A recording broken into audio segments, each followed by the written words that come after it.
من الأمراض في مصر والشرق الأوسط وأفريقيا. هي تم تأسيسها سنة 2000 وتم عمل المؤتمر الأول سنة 2001، وبالتالي احنا بنعتز ان احنا ذهبنا بلا انقطاع على مدار الحمد لله 22 سنة، بما فيهم سنوات كان فيها يعني اضطرابات زي 2011، بما فيهم أثناء حتى الكورونا والكوفيد، ربنا لا يعيد هذه الأيام ولا تلك، إنه كنا استمر النشاط بتاعنا الحمد لله. أكتوبر 11 عملنا النشاط العلمي بتاعنا اللي احنا بنقابل فيه زملائنا من الأطباء، وحضرتك يعني بتشرفنا معاهم ونتناقش في أمراض الجلوكوما المختلفة. وبما فيهم في الكوفيد عملنا الحقيقة مؤتمر، كنا من أوائل الجمعيات على مستوى العالم اللي هي تعمل نشاط، لأنه كنا برضو في أكتوبر نوفمبر 2020، فبالتالي كان عدى الوقت.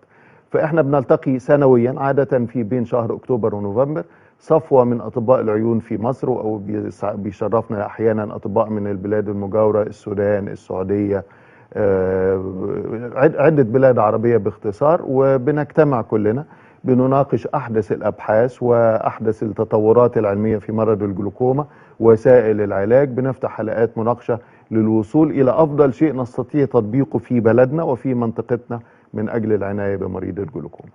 طيب دكتور أحمد، استسمحك كلنا بقى الديفينيشن، تعريف الجلوكوما، وليه هي مجموعة أمراض، والفرق بينها وبين المية البيضاء، ليه سميناها زرقاء وليه سميناها بيضاء؟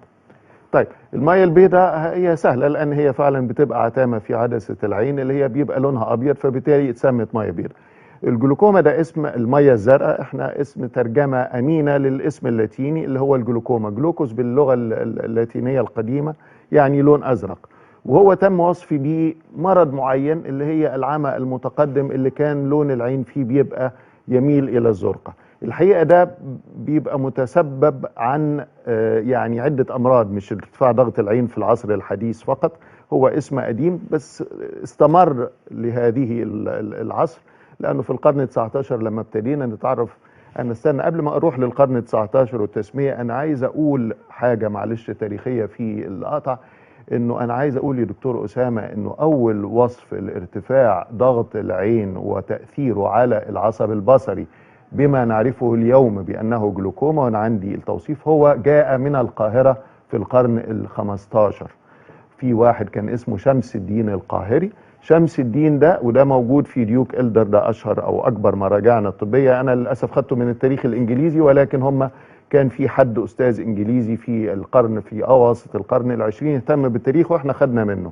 شمس الدين القاهري عرف ارتفاع ضغط العين أول مرة في التاريخ وتأثيره على العصب البصري. الموضوع ده أنا عندي دوك إلدر على فكرة. والله دور حضرتك بقى على تاريخ الجلوكوما اللي هو بالظبط السيستم اوف اوفثالمولوجي اللي هو بتاع الستينات، فدور عليه هتلاقي كلام ممتع الحقيقة. كلام جميل جدا. اتفضل. فده قال هذا، وقال ان هو العين بتتحجر وحتى يذهب الابصار بالكامل. العلم بين قوسين الحديث بتاعنا بنقول ان في اواسط او النصف الثاني من القرن 19 ابتدى التعريف اللي احنا ماشيين عليه دلوقتي. انما طبعا زي ما قلنا احنا حد من القاهرة والوطن العربي سبق بقى حوالي 350 سنة، فابتدينا نقول الله ده فعلا في ارتفاع لضغط العين وبيأثر على العصب البصري. فالجلوكوما باختصار يعني ابسط تعريف جديد ليها ان هو العصب البصري بيكون حساس لضغط معين في العين، بحيث الالياف العصب البصري تتآكل واحدة تلو الأخرى حتى يضعف البصر لا قدر الله بالكامل.